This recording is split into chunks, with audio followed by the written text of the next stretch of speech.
दोस्तों, आज के इस वीडियो के अंदर हम आपको बताएंगे कि क्षार क्या होते हैं और किसे क्षार कहा जाता है, इसकी परिभाषा क्या होती है।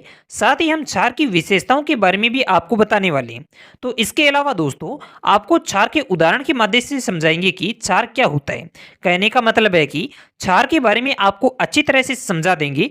तो अगर आप हमारे चैनल पर नए हैं तो कृपया वीडियो को लाइक करें और चैनल को सब्सक्राइब जरूर करें। आइए वीडियो को शुरू करते हैं और हम सबसे पहले बात करते हैं कि क्षार किसे कहते हैं। दोस्तों, क्षार असल में एक तरह का रासायनिक पदार्थ होता है जो कि स्वाद में कड़वे या तीखे होते हैं। अगर आप क्षार को लिटमस पत्र पर गिरते हैं तो देखेंगे कि यह लाल लिटमस पत्र को नीला कर देता है। इसके अलावा क्षार का एक पीएच मान भी काफी महत्वपूर्ण होता है, क्योंकि जहां पर अम्ल का पीएच मान 7 से कम होता है वहीं पर क्षार का पीएच मान 7 से ज्यादा होता है। यानी क्षार का पीएच मान 7.1 से लेकर 14 पीएच के बीच में होता है और यही कारण है कि क्षार कड़वे होते हैं। दोस्तों, जिस तरह से अम्ल जलीय विलयन में हाइड्रोजन आयन देता है, ठीक ऐसे ही क्षार भी जलीय विलयन में OH माइनस आयन प्रदान करता है।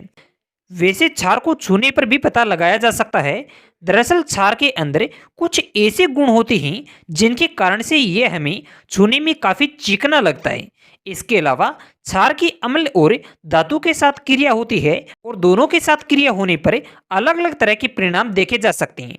जैसे कि क्षार अम्लों के साथ अभिक्रिया करके लवण और जल देती हैं और वहीं पर क्षार धातुओं के साथ क्रिया कर या अभिक्रिया कर क्षार मृदा बनाते हैं और यह सभी अम्ल में क्षार की विशेषता होती है।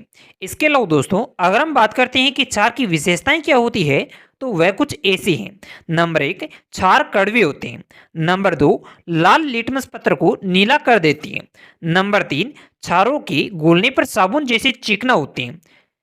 नंबर 4, क्षार अम्लों के साथ अभिक्रिया कर लवण और जल बनाते हैं। नंबर 5, क्षार धातुओं के साथ अभिक्रिया करके क्षारक मृदा बनाते हैं। इसके अलावा दोस्तों, अब हम बात करते हैं कि क्षार की परिभाषा क्या हो सकती है।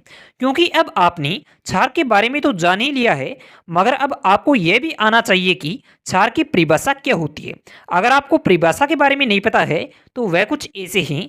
वे पदार्थ जो कि कड़वे या तीखे होते हैं, लाल लिटमस पत्र को नीला कर देते हैं, जलीय विलयन में OH माइनस आयन देते हैं और पीएच मान 7.1 से 14 के बीच में होते हैं, क्षार कहलाते हैं। इसके अलावा दोस्तों, अब हम बात करते हैं कि क्षार के उदाहरण क्या हो सकते हैं। वैसे जब तक आप क्षार के उदाहरण नहीं समझ लेते हैं तब तक आप क्षार को अच्छे से नहीं समझ सकते हैं। और क्षार के उदाहरण कुछ ऐसे हैं। Number 1, potassium hydroxide. Number 2, sodium bicarbonate. Number 3, sodium hydroxide. Number 4, ammonia. Number 5, calcium hydroxide आदि सभी क्षार के उदाहरण होते हैं। तो इस तरह से दोस्तों, आज के इस वीडियो के अंदर आपने जाना कि क्षार किसे कहते हैं, क्षार की विशेषताएं क्या होती है, क्षार की परिभाषा क्या होती है, क्षार के उदाहरण क्या होते हैं। अगर आपके लिए यह सभी जानकारी उपयोगी है तो कृपया वीडियो को लाइक करें और चैनल को सब्सक्राइब जरूर करें।